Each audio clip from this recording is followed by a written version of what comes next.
Thank you Jesus.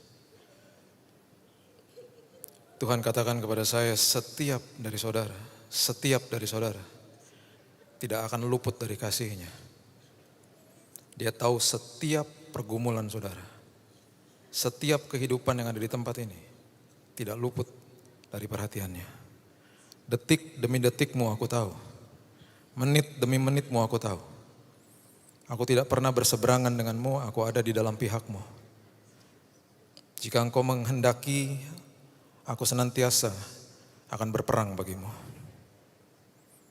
Aku mengasihimu anakku. Aku tahu setiap pergumulanmu. Aku tahu hatimu. Dan aku menyediakan perkara besar di hadapanmu. Hanya satu yang aku minta. Percaya kepada aku. Percaya kepada aku. Haleluya. Thank you Jesus. Thank you Jesus. Thank you Jesus. Aku Allahmu yang tak terbatas. Biarkan aku memerintah dalam hidupmu. Sering engkau berjalan sendiri memakai kekuatanmu. Sering engkau mengandalkan kekuatanmu. Sering kau katakan bahwa ini adalah kutuk dari Tuhan. Ini adalah hukuman dari Tuhan. Aku tidak pernah menghukummu anakku. There is no condemnation, tidak ada penghukuman daripadaku. Kasih karuniaku cukup bagimu. Ribuan tahun yang lalu aku sudah mati bagimu. Aku ada di pihakmu. Aku mengerti pergumulanmu. Dan aku mau berperang bagimu. Aku adalah ayahmu yang tiada batas. Biarkan aku memerintah dalam hidupmu. Thank you Jesus. Thank you Jesus. Terima kasih Tuhan. Terima kasih buat hadirat-Mu. Terima kasih Roh Kudus. Kami mau dengar firman-Mu Tuhan. Siapkan hati kami. Teduhkan hati kami Tuhan. Berperkaralah Tuhan. Ajarkan kami dan berikan kami jalan keluar. Kami mengucap syukur kami memiliki Tuhan yang dahsyat. Tuhan yang tidak akan ada kesudahannya. Yesus Kristus Tuhan kami. Kami sambut firman-Mu Tuhan. Di dalam satu nama Yesus Kristus Tuhan kami berdoa. Kita sama-sama katakan amin. Berikan tepuk tangan kita untuk Tuhan kita. Wow. Silakan duduk saudara, shalom. Satu hal saya selalu minta sama Tuhan, kekuatan kalau berkhotbah di tempat ini. Satu hal saya minta supaya saya nggak nangis kalau saya di sini. Saya merasakan kasih jemaat di tempat ini yang luar biasa. Dari 80 orang yang menjenguk saya dan banyak yang WhatsApp saya dan lain sebagainya. Bisa dikatakan mungkin 70% adalah jemaat Bethany Nginden. Dan banyak yang datang, banyak yang mengunjungi waktu saya sakit dan lain sebagainya. Gembala saudara Pak Aswin adalah orang pertama yang menelpon saya ketika saya keluar dari kamar dokter, masih ada di taksi. Beliau sudah telepon mengatakan kepada saya, berobatnya di situ aja Pak. Banyak memberikan nasihat kepada saya di awal. Banyak daripada saudara yang datang kepada saya, nggak mungkin saya sebutkan satu-satu. Jadi saya juga selalu mau laporan kepada saudara. Kemarin bulan Juni waktu saya di sini, seminggu setelah saya pulang, saya ada cek yang terakhir. Dan ceknya di Jakarta, cek bone marrow lagi, sumsum tulang belakang. Dan itu jam 7 pagi tindakannya. Istri saya standby karena setelah selesai dicek langsung sampel darahnya dimasukkan dalam kemasan yang sudah dokter sediakan, harus dalam keadaan beku. Dan kemudian istri saya bawa dan langsung dia pergi ke airport bawa ke Singapura. Ditaruh di lab di sana, sorenya dia kembali. Hasilnya keluar kemarin hari Selasa. Selasa hasilnya di email. Hari Rabu kami datang ke dokter dan dia bacakan, dokter di Jakarta. Dia katakan, Pak bukan sekedar Bapak bersih, Bapak sembuh, tapi hasilnya lebih baik lagi daripada bulan Februari kemarin. Jadi saya berterima kasih buat doa-doa saudara. Sampai dia bangkit dari kursinya, dia salamin saya, dia tulis di kertasnya besar-besar. Nggak usah tiap minggu lagi Pak, nanti bulan depan aja balik lagi sama saya. You are clean, you are free to go. Saya keluar dari tempat dia, saya nangis, saya bilang Tuhan terima kasih. Saya tahu jawaban-jawabannya, saya tahu Tuhan sudah bicara sama saya. Tapi untuk mendapatkan konfirmasi seperti itu, konfirmasi medis itu yang menjadi bukti kasih setia Tuhan yang luar biasa. Selalu ingat Tuhan ada dalam pihak saudara. Dia adalah Tuhan yang mau berperang bagi saudara. Jangan pakai kekuatan sendiri. Apapun yang saudara lewati, dia tahu pergumulan saudara. Sore hari ini saya mau teruskan apa yang saya bagikan kepada saudara di bulan lalu. Saya berikan judul khotbah saya ujian. Ada 6 ujian yang kita akan kupas, kita akan eksposisi singkat saja. Eksposisinya nggak usah berat-berat dari Ibrani 11, karena waktu. Ada 6 ujian yang saudara kerap kali tanya sama Tuhan. Kalau saudara ada note atau apapun, saudara catat nanti di rumah dibaca lagi. Karena ini penting pewahyuan bagi saudara untuk saudara menjadi bekal dalam hidup saudara. Buka bersama-sama saya di Yakobus pasal yang pertama, ayatnya yang kedua sampai keempat. Yakobus pasal yang pertama, ayat yang kedua sampai 4. Firman Tuhan katakan, saudara-saudaraku, anggaplah sebagai suatu kebahagiaan. Let it be joyful. Kebahagiaan. Apabila kamu jatuh ke dalam berbagai-bagai pencobaan. Kata pencobaan di sini tepatnya adalah ujian sebenarnya. Tahun lalu saya bertemu dengan lembaga Alkitab, mereka sedang mengkaji ulang. Sebentar lagi Alkitab saudara akan punya edisi yang lebih baru. Saya pernah dikatakan dulu ada 1.500 kira-kira kata yang kurang tepat di bahasa Inggrisnya. Ini sebenarnya pencobaan ini adalah kata trial atau ujian sebenarnya. Sebab kamu tahu, kita lanjutkan, sebab kamu tahu bahwa ujian terhadap imanmu itu menghasilkan sebuah ketekunan. Ketekunan itu apa? Komponen daripada ketekunan adalah sabar dan bertahan. Sabar dan bertahan. Dan biarkanlah ketekunan itu memperoleh buah yang matang. Jadi ketekunan itu kalau saudara tekun itu ada buahnya. Supaya kamu menjadi sempurna dan utuh dan tak kekurangan suatu apapun. Makin saudara belajar tekun, buah itu akan mematangkan, buah yang matang itu akan memampukan saudara memiliki kesempurnaan menghadapi yang namanya ujian. Ujian. Ketekunan memerlukan sebuah ujian. Ketekunan memerlukan sebuah katalis. Katalis itu adalah sesuatu yang bisa menghasilkan sesuatu dan tidak dipengaruhi, dan itu adalah ujian. Kalau saudara ikuti khotbah-khotbah saya yang dulu, ujian definisinya adalah mengeluarkan kelemahan saudara dan memakai kelemahan itu untuk membuat saudara lebih baik. Itu ujian. Cobaan sama depannya mengeluarkan kelemahan saudara, tetapi memakai kelemahan itu untuk menghancurkan saudara. Itu bedanya ujian dan cobaan. Ujian yang Tuhan biarkan dan berikan malahan, tapi cobaan itu yang iblis selalu lakukan. Dan itu tidak akan pernah bisa dilakukan tanpa seizin daripada Tuhan. Jadi ujian adalah mengeluarkan kelemahan kita dan menjadikan kelemahan itu, memakai kelemahan itu untuk menjadikan kita lebih baik. Makanya firman Tuhan dengan jelas mengatakan, berbahagialah engkau, bersukacitalah engkau, let it be joyful for you. Dengan kata lain, ketika ada ujian, berterima kasih sama Tuhan, terima kasih Tuhan. Aku senang ada ujian malahan.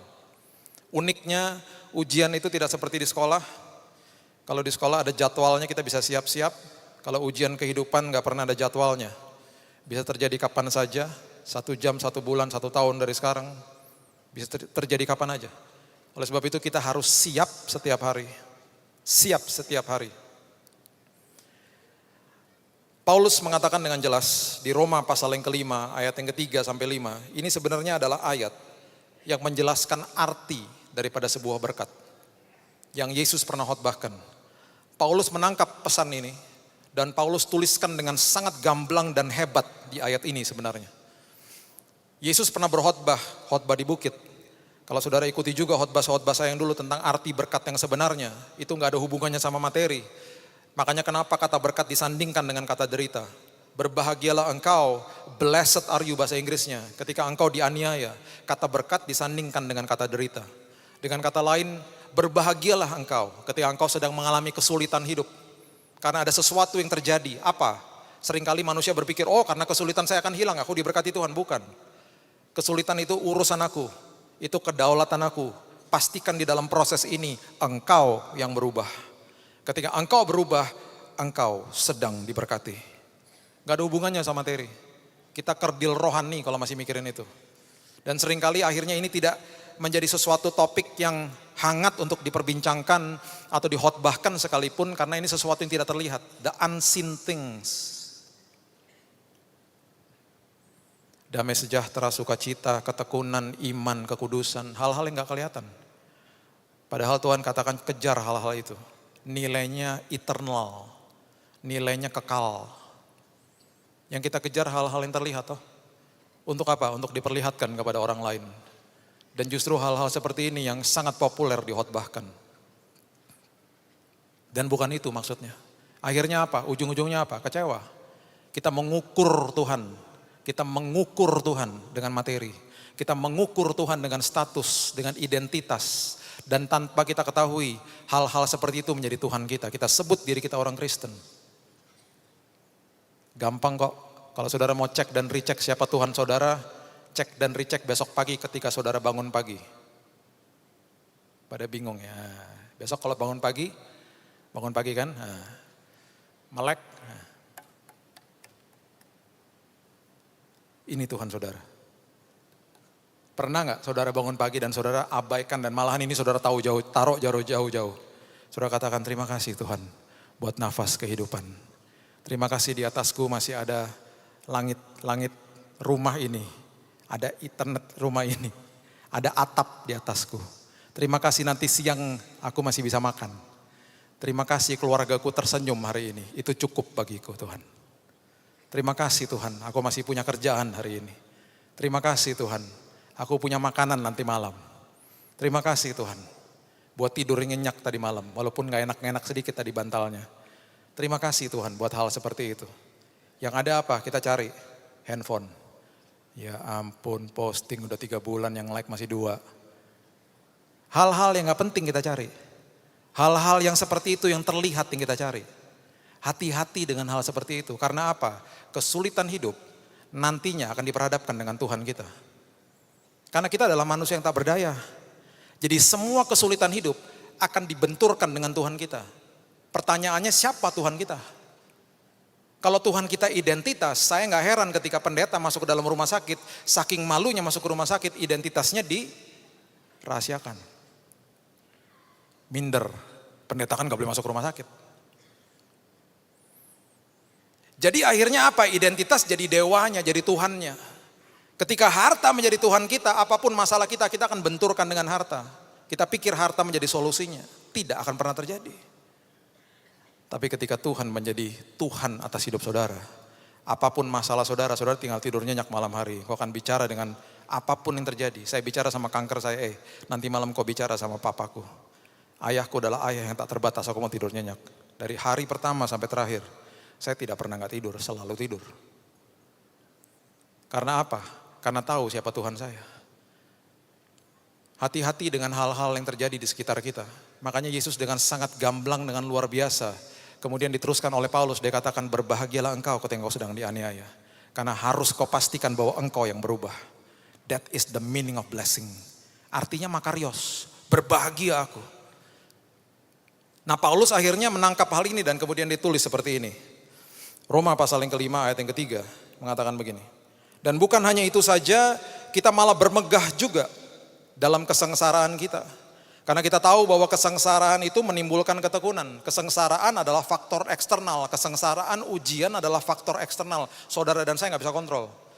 Yang hanya kita bisa kontrol adalah apa? Menimbulkan ketekunan, itu yang bisa kita kontrol. Ketekunan itu apa? Berarti saya harus sabar dan bertahan. Dan akhirnya seperti yang tadi dikatakan, ketekunan menimbulkan sebuah buah.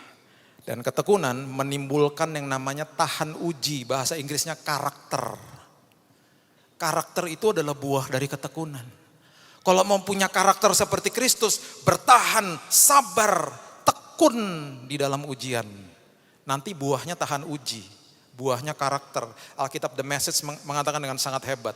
The steel of virtue, nilainya baja. Nilainya baja. Dan kemudian buah yang berikutnya dan pengharapan tidak mengecewakan. Ketekunan menimbulkan tahan uji menimbulkan pengharapan. Pengharapan tidak mengecewakan. Karena kasih Allah telah dicurahkan di dalam hati kita oleh Roh Kudus yang telah dikaruniakan kepada kita. 4 hal Paulus jelaskan. Kesengsaraan faktor eksternal. Saudara nggak bisa kontrol. Yang kita bisa kontrol hidup kita sehari-hari ketika menghadapi ini. Aku mau tekun. Aku mau sabar. Aku mau bertahan di sini.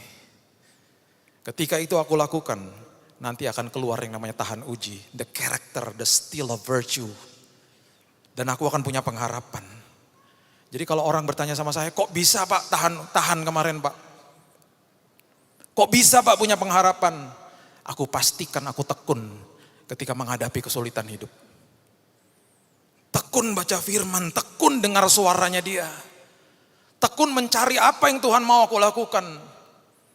Sabar, bertahan.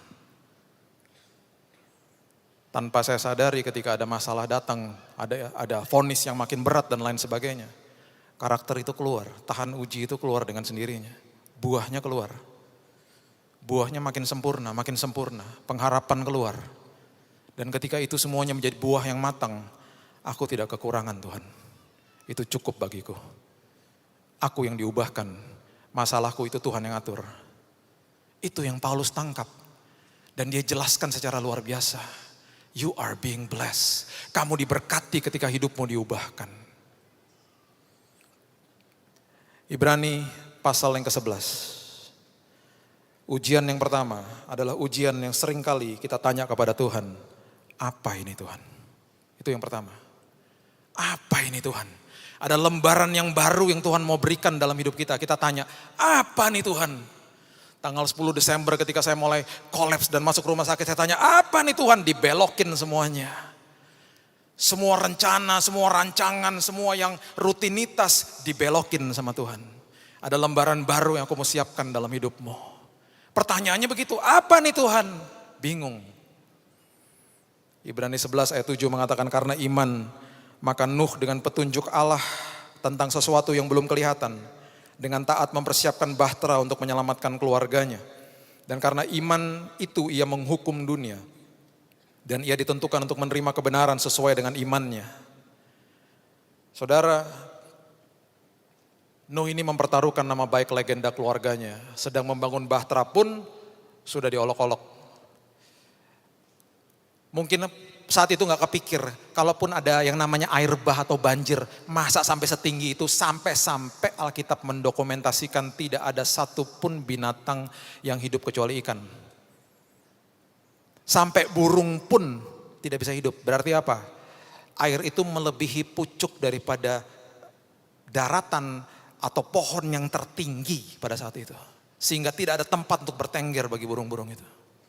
Mati semuanya. Habis semuanya. Sesuatu yang tidak kelihatan. Nehemia seorang juru minum raja Artasasta di Persia sana. Ekspatriat. Orang Yahudi. Juru minum yang gajinya pasti besar. Sangat dikasihi oleh raja dan permaisurinya. Satu hari belajar bahwa tentang kotaku ini ternyata temboknya belum dibangun, hancur bertahun-tahun, bahkan mungkin ratusan tahun pada saat itu. Dan musuh keluar masuk dan kota ini diolok-olok oleh musuhnya. Ada beban Tuhan yang Tuhan panggil dalam hidupnya, tapi apa ketika sampai dia harus pulang, berarti kan alih profesi. Dari juru minum jadi teknik sipil, harus bangun tembok. Tapi itu yang Tuhan mau. Kerap kali Tuhan memindahkan saudara dari zona nyaman, masuk ke dalam zona kekuatan. Melewati ujian-ujian seperti ini. Dan saudara tanya, apa ini Tuhan? What is this? Dia keluar dari sana, meninggalkan gaji besarnya. Dan zona kekuatan yang masuki. Dia melihat hidupnya dan pasti terkaget-kaget. Dan dalam waktu 52 hari, tembok Yerusalem selesai dibangun. Pasti terkaget-kaget.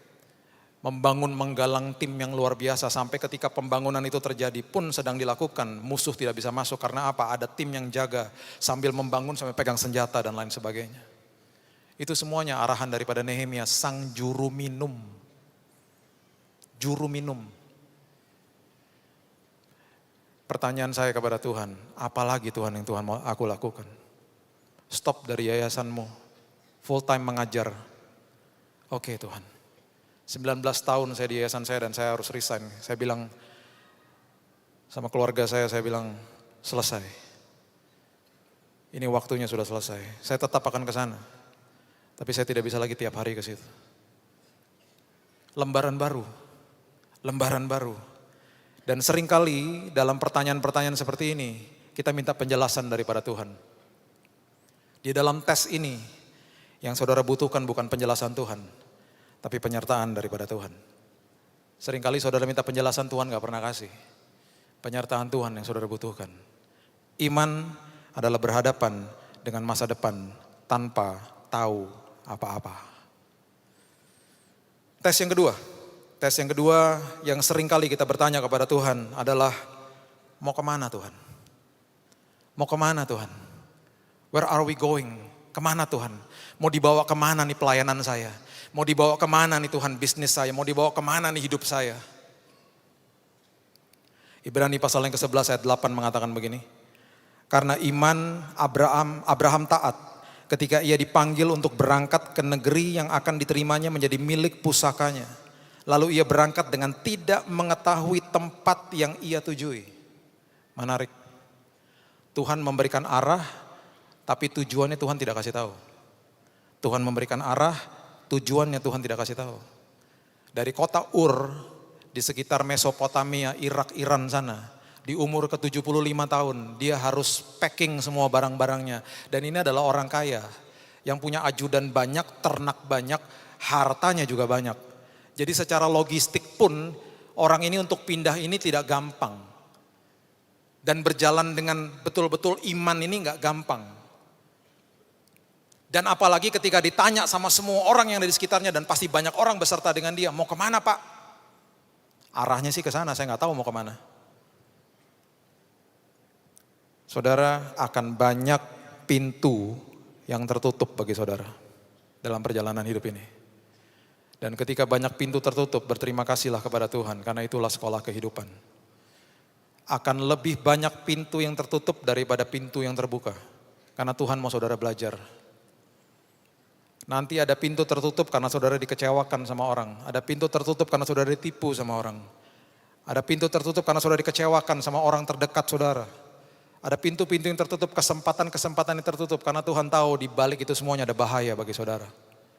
Tapi kenapa Tuhan biarkan sampai saudara mentok di pintu itu? Karena Tuhan mau saudara belajar.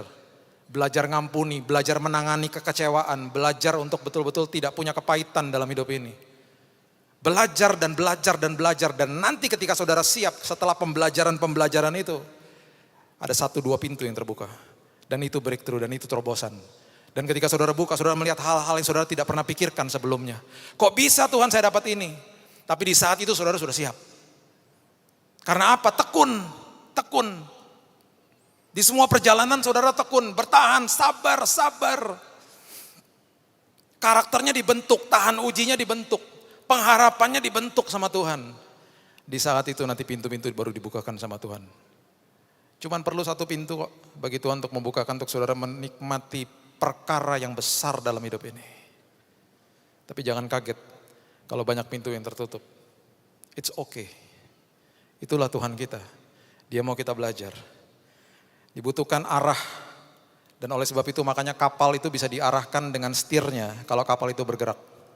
Baru bisa dibuat ke kanan atau ke kiri. Kalau enggak ya diam aja. Setirnya kita belok-belokin, kapalnya diam aja, statis. Tapi ketika kapal itu mulai bergerak, diarahkan ke kanan ke kiri, dia akan ikut. Bergeraklah bersama-sama dengan Tuhan. Makanya Tuhan kasih tahu, itu arahnya ke sana, udah jalan aja. Di dalam tes seperti ini, yang dibutuhkan bukan penjelasan Tuhan, tapi pimpinan Tuhan. Pimpinan Tuhan. Iman adalah mengikuti pimpinan Tuhan tanpa tahu mau kemana. Itu tes yang kedua. Di dalam tes-tes ini ada saudara yang mungkin sudah pernah lewati, ada yang sedang lewati, dan akan ada yang saudara lewati dalam hidup ini. Dan ini pasti terjadi. Dan Tuhan mau dengan satu hal, supaya karakter saudara dibentuk oleh Tuhan. Ujian yang ketiga. Ujian yang ketiga ini yang sering kita tanya sama Tuhan, kapan Tuhan? Bicara soal kairosnya Tuhan, bicara soal waktunya Tuhan, kapan Tuhan? Dan yang paling nyebelin adalah ketika orang nanya-nanya sama kita, kapan? Kapan kerja? Kapan kawin? Kapan punya anak? Udah punya anak 1, kapan punya anak 2? Punya anak 2, kapan punya anak 3? Oh, itu pertanyaan yang sering dilontarkan. Dan kita juga tanya sama Tuhan, kapan Tuhan? Ibrani 11 ayat 9 dan 10 mengatakan begini. Karena iman ia diam di tanah yang dijanjikan itu. Seolah-olah di suatu tanah asing, dan di situ ia tinggal di kemah dengan Ishak dan Yakub yang turut menjadi ahli waris janji yang satu itu. Akhirnya dia tiba di tujuannya tapi masih nggak tahu mau ke kota mana. Akhirnya mereka berkemah di situ bertahun-tahun. Sebab ia menanti-nantikan kota yang mempunyai dasar yang direncanakan dan dibangun oleh Allah.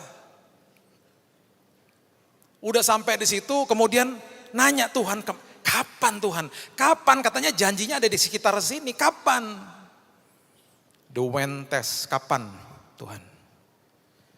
Ketika bicara soal kapan, itu bicara soal kairos atau waktunya Tuhan. Di dalam waktunya Tuhan, selalu ada jejaring dan ada kesempatan yang Tuhan akan berikan dalam jalur perjalanan hidup saudara. Saya ulangi, di dalam kairosnya Tuhan selalu ada jejaring orang-orang yang tepat dan ada kesempatan yang Tuhan berikan dalam hidup saudara. Dan itu terjadi di dalam kairosnya Tuhan. Makanya saya selalu katakan tidak ada yang kebetulan di dalam Tuhan. Kuncinya apa? Kunci yang sangat luar biasa yang akhirnya terjadi sama satu tokoh yang luar biasa di Alkitab yang bernama Maria. Duduk di kaki Tuhan dan terus mau dengar suaranya Tuhan. Sampai-sampai Yesus mengatakan bahwa hanya satu saja yang perlu, berarti nggak ada duanya. Kalimat berikutnya Yesus katakan, Maria memilih bagian yang terbaik, berarti nggak ada lagi yang lebih terbaik daripada itu. Yang tidak akan bisa diambil daripadanya, itu yang ketiga Tuhan katakan. Hanya satu saja yang perlu, tidak ada yang lebih baik daripada ini, dan ini tidak bisa diambil daripadanya. Apa? Duduk di kakiku dan dengar instruksiku. Akhirnya apa yang terjadi? Maria adalah satu-satunya wanita Yahudi yang memiliki kesempatan untuk melumuri tubuh Yesus dengan rempah-rempah. Makanya waktu Yesus katakan biarkan dia melumuri kakiku dengan minyak narwastu ini untuk mengingat hari penguburanku. Maria pasti gak sadar dan dia pasti bingung, orang-orang di sekitarnya dengarnya juga pasti maksudnya apa itu. Rupanya beberapa hari setelah itu Yesus naik ke kayu salib, mati di kayu salib. Dan minyak narwastu yang dilumuri oleh Maria itu ada di kaki Yesus. Dan itu satu-satunya wangi-wangian yang ada di tubuh Yesus sampai dia dikuburkan. Dan kalau saudara ingat ada wanita-wanita yang cepat-cepat datang ke kubur Yesus. Mau melumuri tubuh Yesus dengan rempah-rempah. Dan tidak menemukan jenazahnya di sana karena Yesus sudah bangkit. Alkitab hanya mendokumentasikan mereka. Tapi pasti banyak wanita-wanita yang lain yang mau datang ke sana. Dan melumuri tubuh Yesus dengan rempah-rempah dan wangi-wangian. Ada yang dapat kesempatan? Tidak ada. Kecuali Maria. Orang yang duduk di kaki Tuhan akan menerima kairosnya Tuhan. Akan menerima waktunya Tuhan. Makanya waktu melewati semua proses saya bilang, Tuhan aku cuma mau dengar suaramu. Terima kasih buat vonisnya dokter, karena itu ekspertisnya mereka, itu keahlian mereka, terima kasih tapi aku mau dengar suaramu. Karena bagi aku itu kebenaran yang mutlak bagi hidupku. Itu menjadi bekal bagi aku ya Tuhan. Itu menjadi kekuatan bagi aku ya Tuhan. Dan itu yang memampukan aku untuk berjalan dan akhirnya bisa sampai di dalam level yang tahan uji. Dan punya pengharapan di dalam Tuhan. Dan akhirnya apa? Kesempatan orang-orang yang tepat Tuhan pertemukan. Ingat itu saudara, di dalam kairosnya Tuhan, orang-orang yang tepat dipertemukan dalam hidup saudara. Kesempatan yang tepat dipertemukan dalam hidup saudara. Di dalam ujian ini, yang dibutuhkan bukan penjelasan daripada Tuhan, tapi keintiman bersama-sama dengan Tuhan. Iman adalah menunggu waktu Tuhan tanpa tahu kapan. Ujian yang keempat adalah ujian yang kita sering banget tanya sama Tuhan, bagaimana Tuhan? The how test. How is it Tuhan? Bagaimana Tuhan? Bagaimana caranya Tuhan? Sepertinya gak mungkin Tuhan. Ibrani 11 ayat 11 dan 12 mengatakan begini.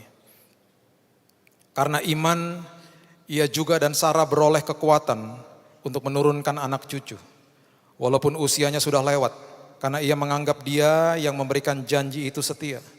Itulah sebabnya maka dari satu orang, malahan orang yang telah mati pucuk, terpancar keturunan besar seperti bintang di langit dan seperti pasir di tepi laut, yang tidak terhitung banyaknya.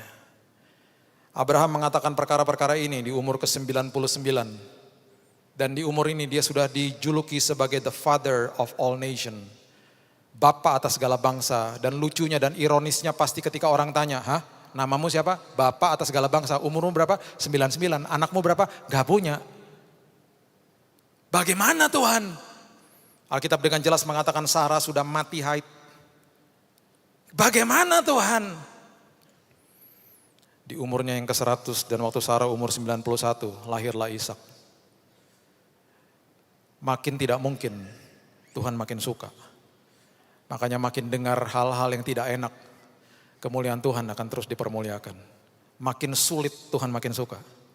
Makin kita merasa makin gak bisa, Tuhan makin suka. Ada yang namanya Bani Moab dan Bani Amon di Alkitab. Bani yang dilahirkan lewat inses. Bani yang mengerikan. Dan dua bani ini adalah bani yang ketika berperang bukan sekedar hanya membunuh serdadu, tapi semua keluarga ditumpas oleh mereka. Diperkosa dan lain sebagainya. Makanya ketika Yosafat menghadapi Bani Moab dan Bani Amon, yang berdoa, menaikkan doa bukan sekedar Yosafat, tapi rakyat pun berdoa. Karena ini adalah dua bani yang keji dan mereka berkoalisi.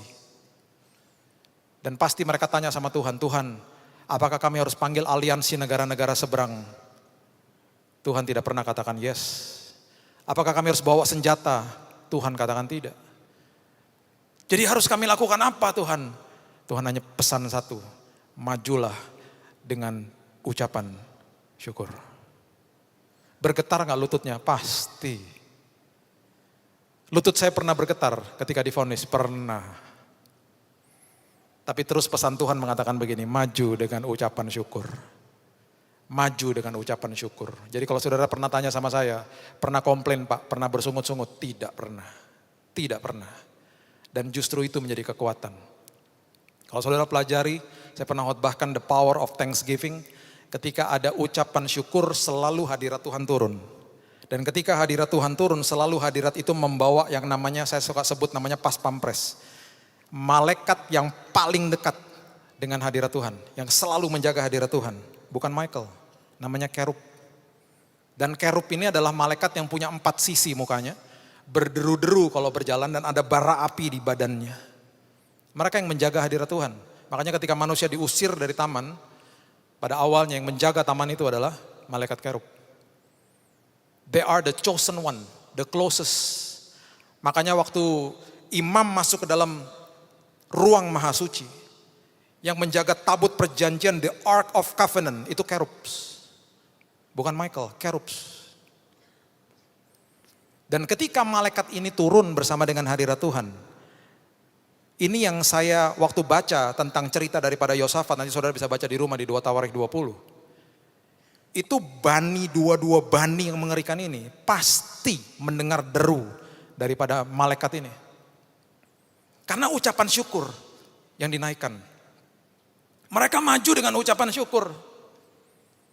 Dan ketika bani-bani ini mendengar deru yang luar biasa, mereka ketakutan dan mereka dibuat bingung dan berkelahi satu sama yang lain.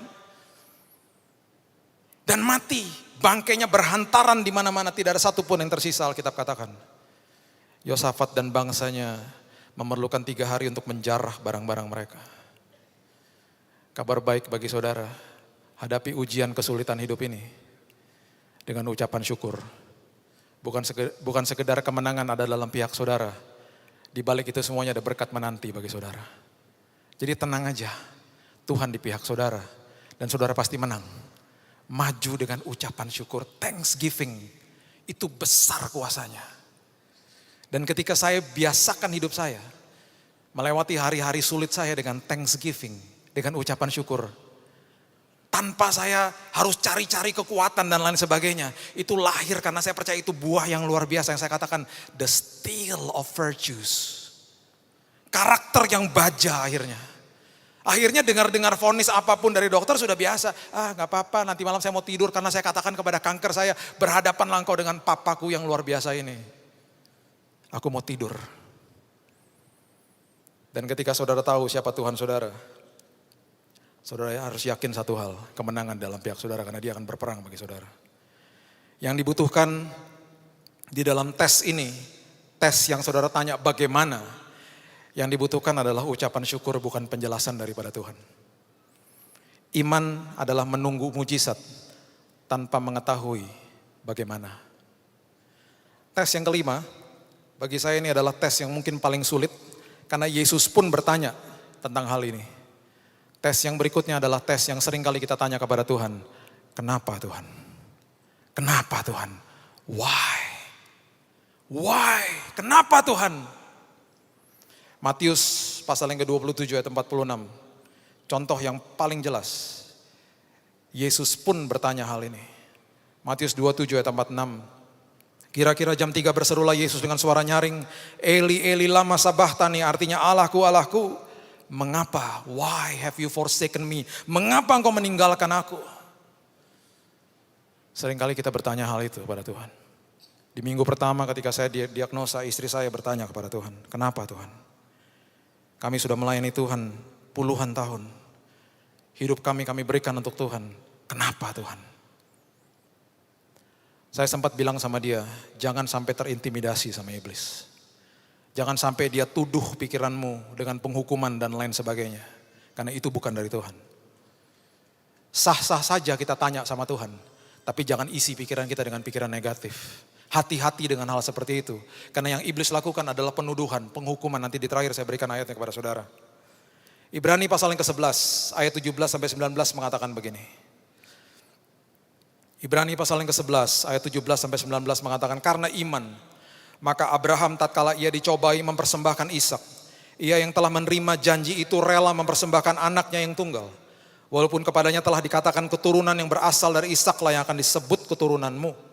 Karena ia berpikir bahwa Allah berkuasa membangkitkan orang-orang sekalipun dari antara orang mati.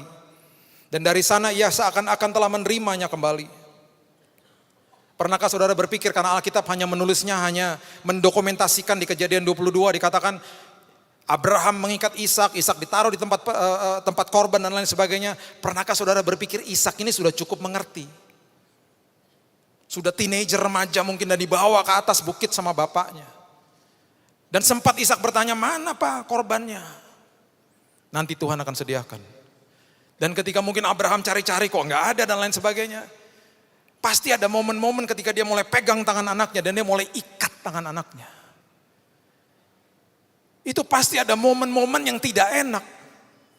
Anaknya pasti mungkin berteriak bilang, ayah apa yang kau lakukan bagiku? Tenang nak.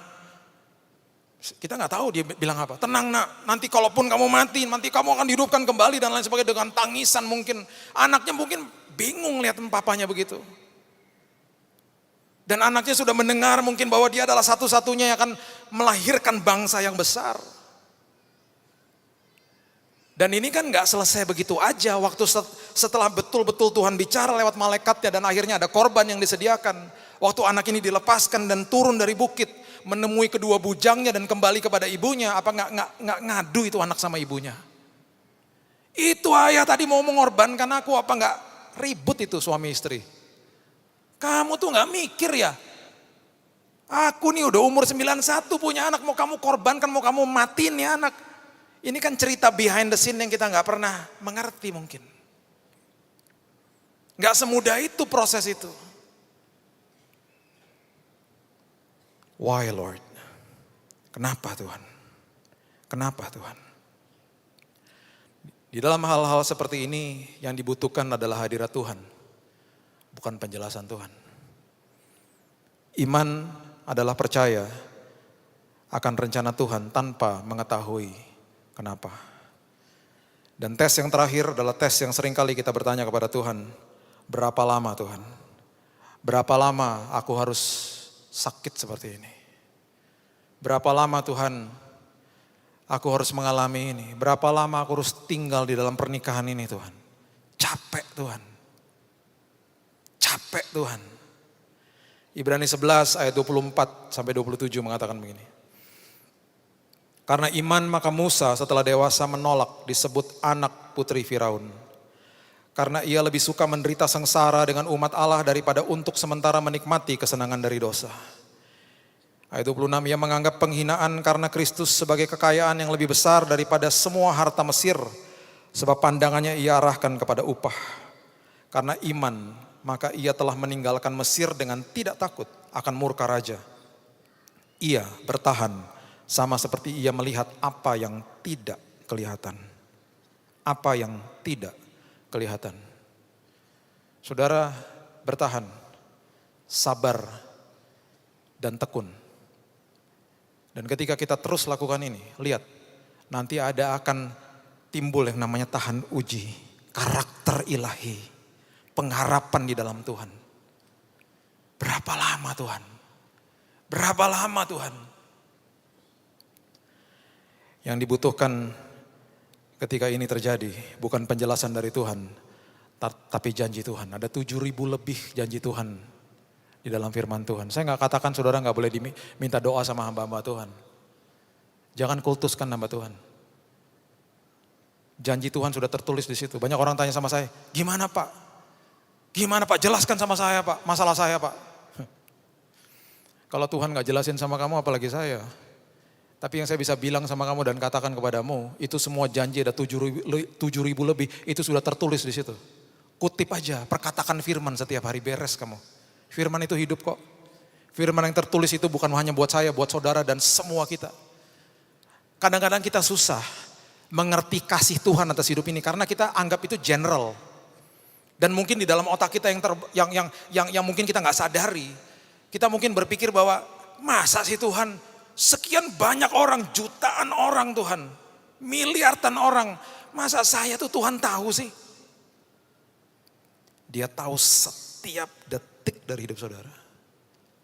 Dan dia tidak pernah berseberangan dengan saudara. Tapi saya nggak rasa Pak. Saya nggak rasa Pak. Itu salah kita.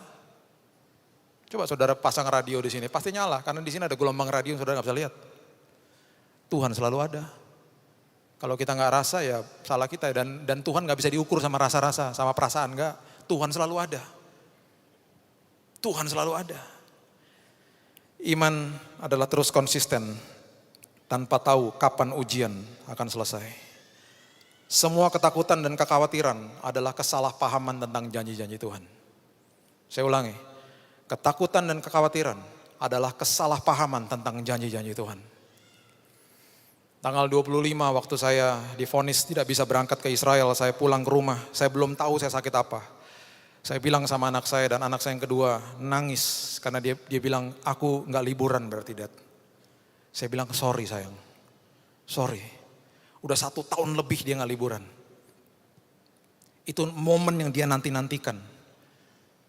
Sorry sayang, saya belum tahu saya sakit apa.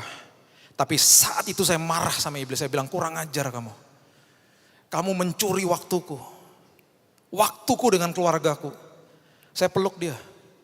Dan dia tanya sama saya, berapa lama dia harus sakit kayak gini? Kapan Dad? Tuh bertanya pertanyaan-pertanyaan seperti itu. Kapan dong liburannya? Pertanyaan simple sederhana dari anak 11 tahun. Dan saya katakan saya nggak tahu sayang. Saya nggak tahu. Kemudian kami berdoa dan saya katakan Tuhan, aku percaya engkau akan gantikan liburan dia Tuhan. Dimana nanti ketika engkau gantikan ada sesuatu yang luar biasa yang dia tidak pernah pikirkan dan doakan sekalipun Tuhan. Aku jamah anakku, aku berkati dia Tuhan. Aku peluk dia. Dia nangis, saya nangis. Saya keluar dari kamarnya, istri saya bilang sama saya, udah tenang aja.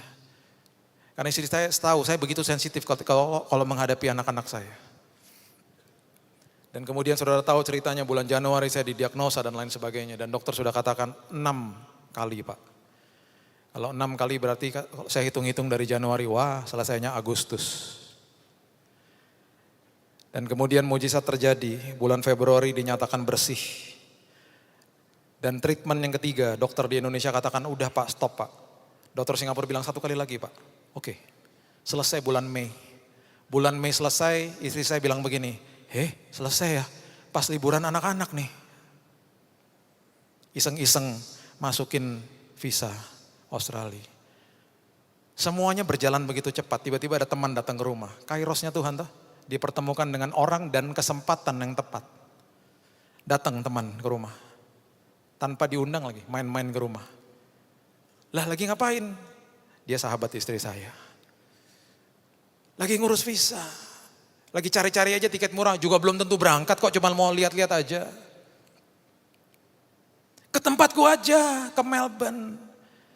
Apartemenku kosong, gak ada orang. Udah tinggal situ aja, tengah kota lagi. Ketemu sama jemaat dari Nginden.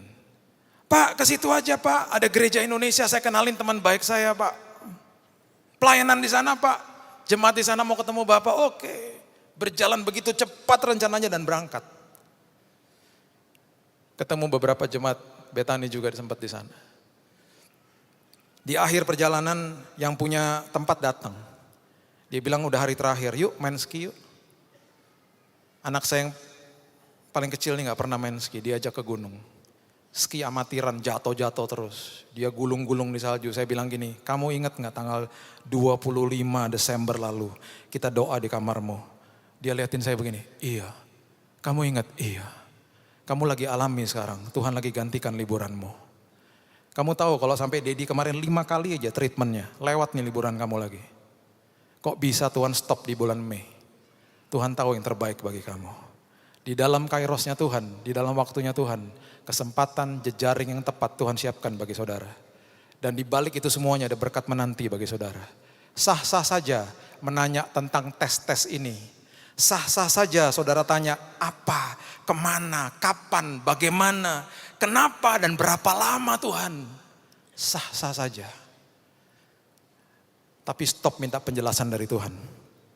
Sebaliknya pastikan saudara intim sama dia. Pastikan minta pimpinannya.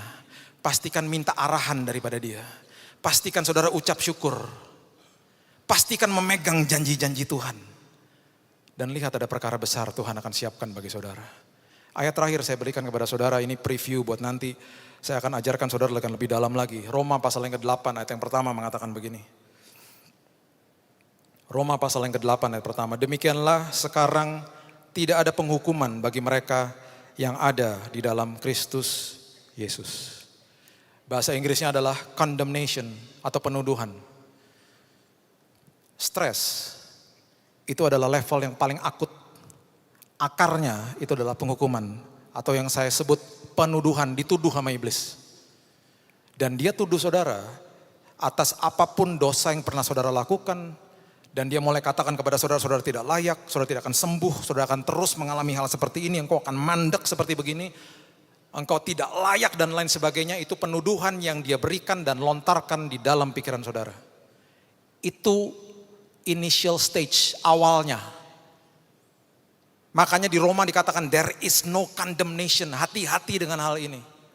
Tidak ada penghukuman di dalam Tuhan.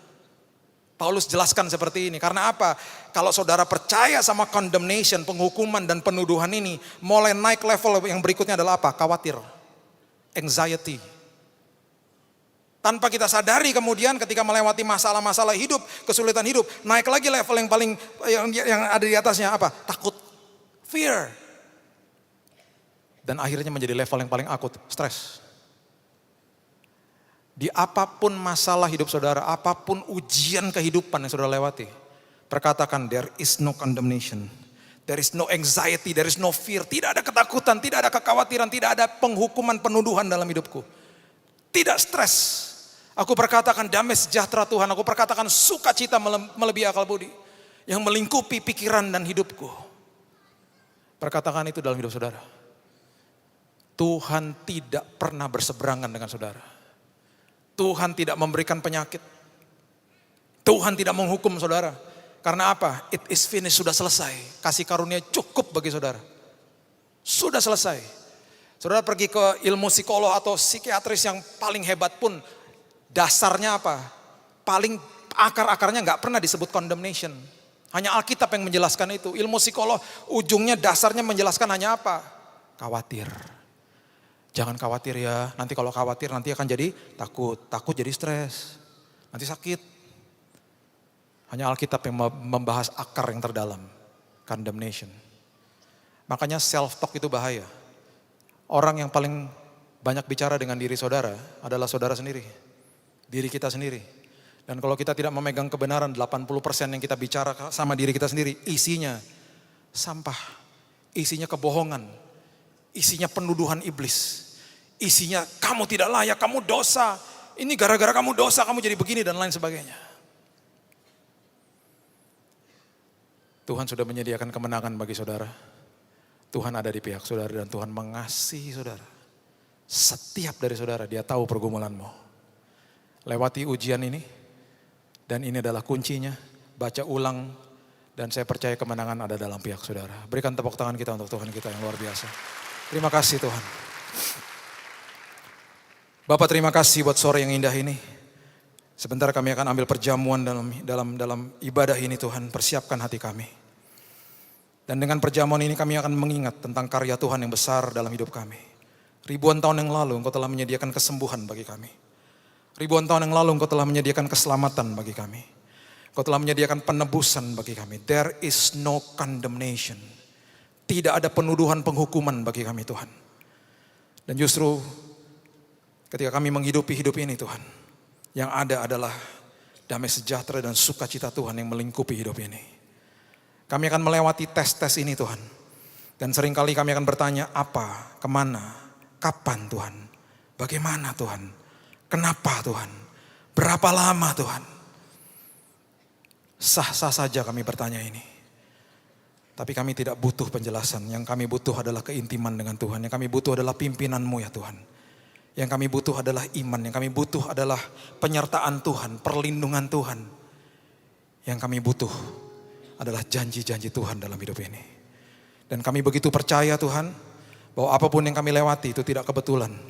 Karena semuanya terjadi sesuai dengan apa yang Tuhan telah rancangkan dalam hidup kami.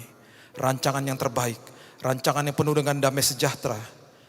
Karena Engkau mau kami jadi dewasa Tuhan. Kesengsaraan bisa datang kapan saja, ujian bisa datang kapan saja. Tapi kami mau bertekun, kami mau sabar, dan kami mau bertahan Tuhan. Dan kami percaya kami akan menikmati buahnya, yaitu karakter kami diubahkan Tuhan.